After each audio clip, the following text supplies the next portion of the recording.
Good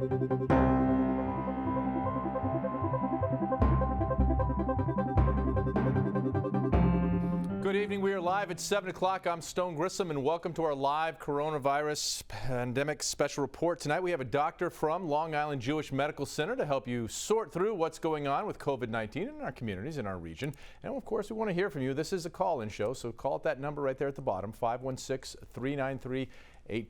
Let's get right to the numbers here. Governor Cuomo today issuing an executive order that allows the state to redistribute ventilators and personal protective equipment to the hospitals with the highest needs. The order comes as the governor reports the deadliest day yet from coronavirus. New York's death toll, look at the numbers right here, 2935. That's up almost 2,400 from just yesterday, the highest single increase since the outbreak started. The Nassau County death toll now up to 138. The virus has claimed the lives of 93 people in Suffolk. Nassau Executive Laura Curran this afternoon saying these numbers are sobering. The county now has upwards of 12,000 infected with the virus, and Suffolk numbers are soaring to more than 10,000, with Suffolk County Executive Steve Bellone saying Suffolk broke a record with the biggest jump in positive cases in a 24-hour period. Statewide, we are now in the six figures, more than 102,000 confirmed COVID-19 cases. And the Javits Center in Manhattan now making room for the mounting number of patients there. The governor announced the newly opened makeshift hospital will now shift to COVID-19 treatment. Nassau Executive Laura Curran is advocating for the same thing when the SUNY Westbury Temporary Hospital opens. And how prepared are Long Island's hospitals? Northwell Health says its facilities are nearing capacity, currently treating around 3,000 COVID-19 patients, 700 of those in the ICU. And doctors at Mount Sinai South, Nassau, and Oceanside say they need about 50 more ventilators before the surge hits. The field hospitals due to open at SUNY Westbury and Stony Brook University will each have a capacity of about 500 people.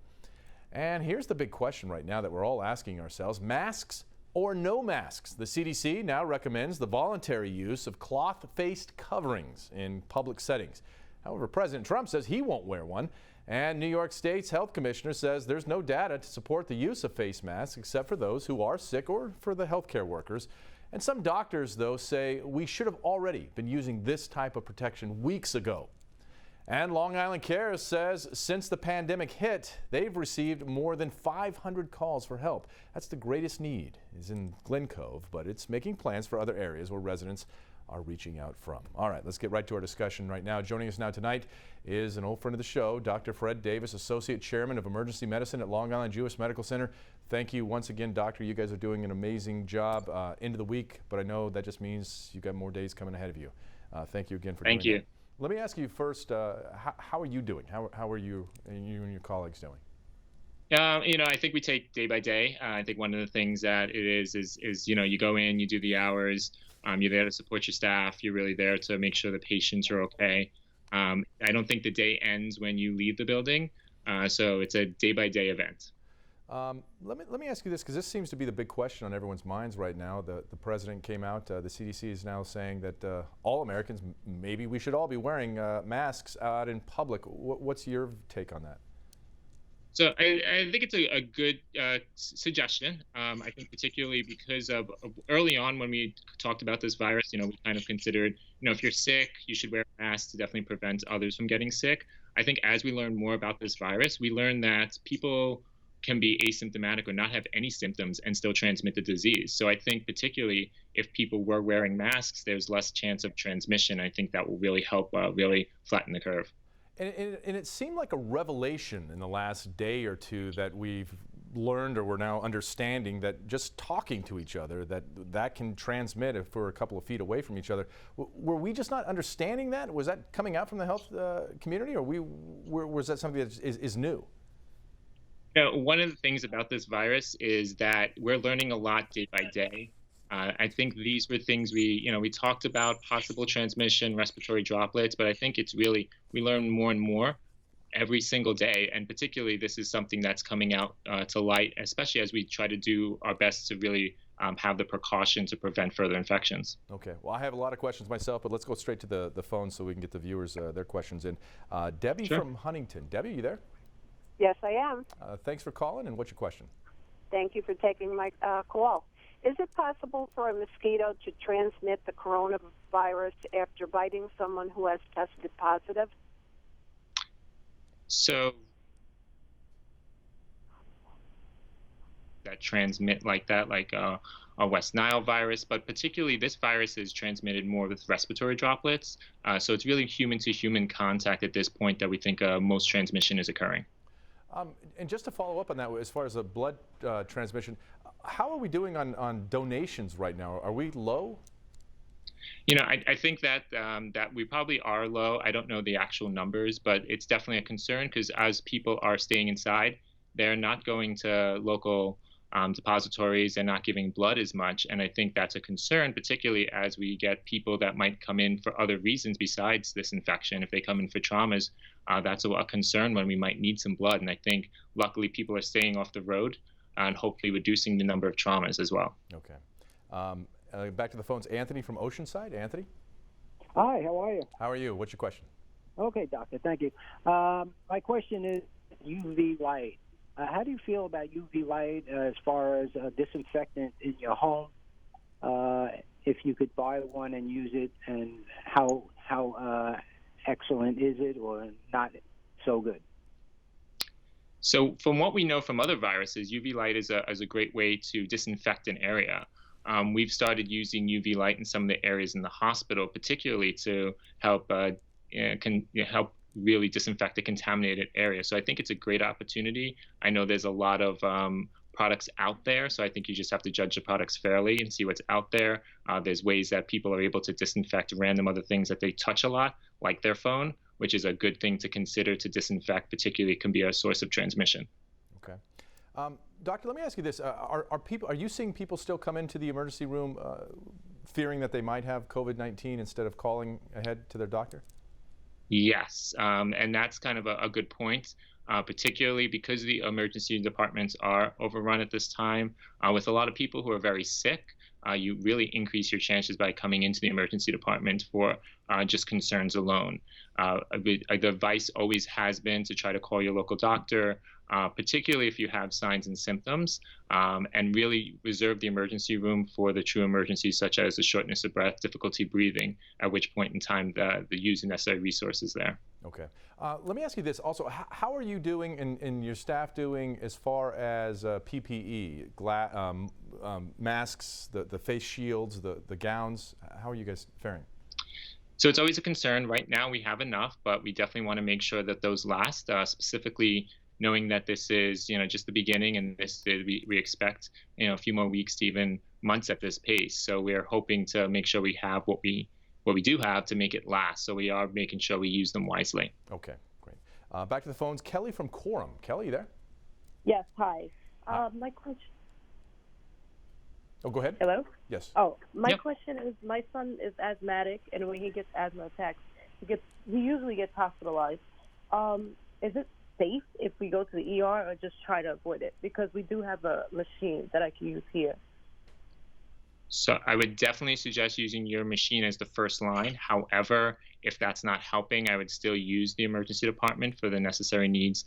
Specifically, it sounds like if he has that advanced asthma that does require hospitalization, I would not, put that and wait with those situations, but I would definitely try the nebulizer machine at home first. Okay. Let me follow up on that as well, because I know this is a pandemic. This is kind of an emergency situation. You guys are overrun with patients right now. What advice would you give to someone who, say, is pregnant and has sonograms or those types of appointments coming up? That's not necessarily elective, but sort of necessary. Like, where do you draw the line as to what's necessary and what's not, what you can cancel? Sure. So I think it's one of those things you definitely want to speak to, in this case, someone's OB-GYN or their primary care doctor to see because I think that would be the first line, because most of your primary care doctors, your OB-GYN doctors will let you know what they're still doing and what they consider is necessary or what can wait maybe a few weeks later where it's a little safer at that point in time, because there are a few appointments that might still be necessary to follow up, particularly how the baby's progressing, or in other primary cares to make sure that certain medications are still working and having their effect. So I would definitely reach out to your primary care provider to have that discussion with them. Okay. Back to the phones. Rita from Floral Park, you there? How you doing? I'm great. What's your question? My question is even though like a lot of people live in homes and everything, what are they doing about the homeless situation of people walking around homeless and they don't get to take a shower? I mean, what happens to them if they contract the virus? So it's a very good question. I think that's always one of the concerns, not only with this kind of virus, but in other infections that are transmittable in general. We do see a population that does come in that are homeless or undomiciled. We're concerned about where they can go. In other cases, social work's involved in trying to help with placements. In these cases right now where there's a high infection rate, there's a concern of possibly having to admit these patients to the hospital until they're symptom-free at that point. Okay. This is something we rarely hear about during a pandemic like this, but have you seen any portions of the undocumented community? I know that now with the attitudes that have gone on Long Island, is there a fear that they're just not going to seek any type of medical help? I think that's always a question. I think when someone's sick, though, I don't think that necessarily will stand too much in the way. I know there's always a big concern. We see a diverse population, especially where we are at the border between Queens and Nassau. We see a very diverse population. Some of them might be undocumented. We wouldn't necessarily know a lot of the times if they come in and register. We're not recognizing that right away. We're treating everyone like we would everybody as a VIP and a very important person to us because they're our patient. Okay, great. We're going to take a real quick break. We're going to have much more expert advice on how to keep you and your family safe from the coronavirus. Remember, we want to hear from you. Call in now with your questions. That number right there at the bottom of your screen. If it's busy, just call back. We'll answer eventually. 516-393-1800. We'll be right back.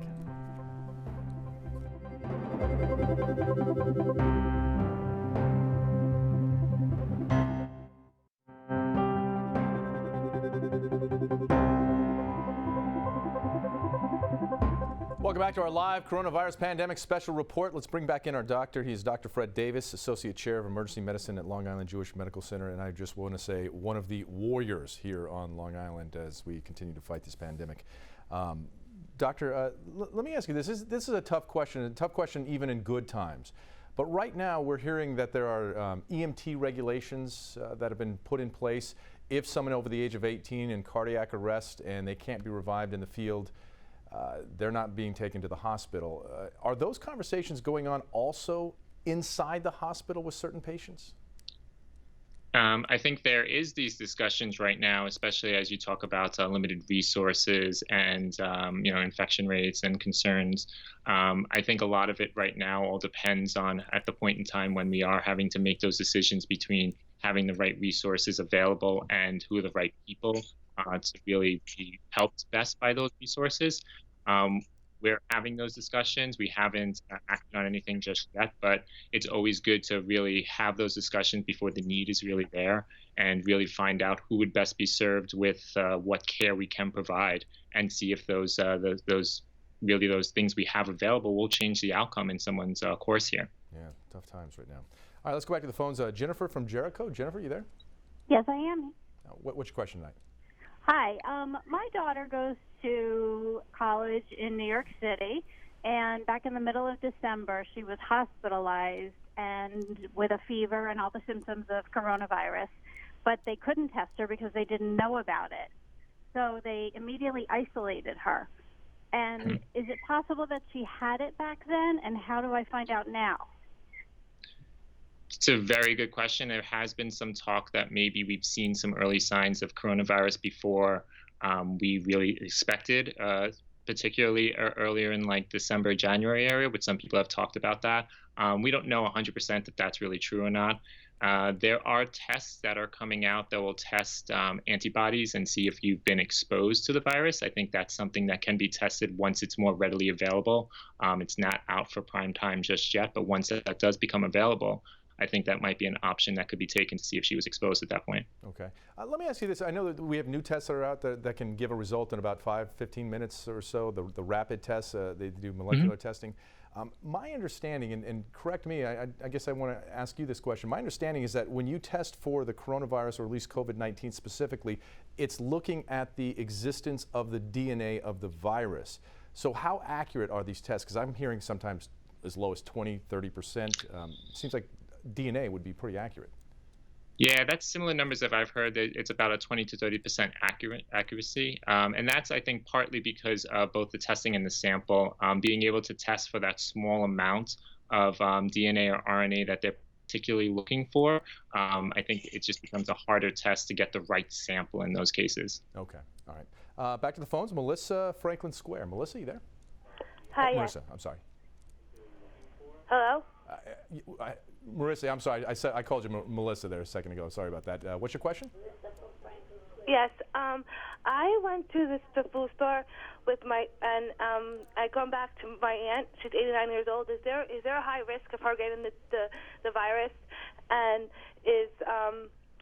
what is the incubation period? So as far as anyone of older population, we always worry about a little bit more, particularly if she has any underlying medical problems. But particularly there is an intubation period we know of a few days, anywhere from 3 to 5 days before maybe even someone can show symptoms of this. Okay. William from Riverhead. William, there? Yeah, hi. How are you? What's your question? Good. I understand I was reading in the magazine that NASA had developed a air purification system, and it said in the article that UVC bulbs instantly kill viruses.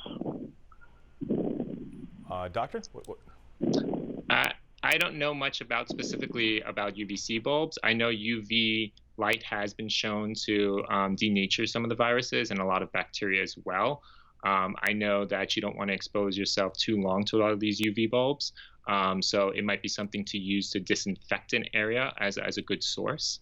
But particularly, it all depends on the amount of timing and getting the right area which the virus could be exposed to. Okay, let's try to squeeze in another question. Karen from Ronkonkoma, you there? Yes, hi. Hi, what's your question?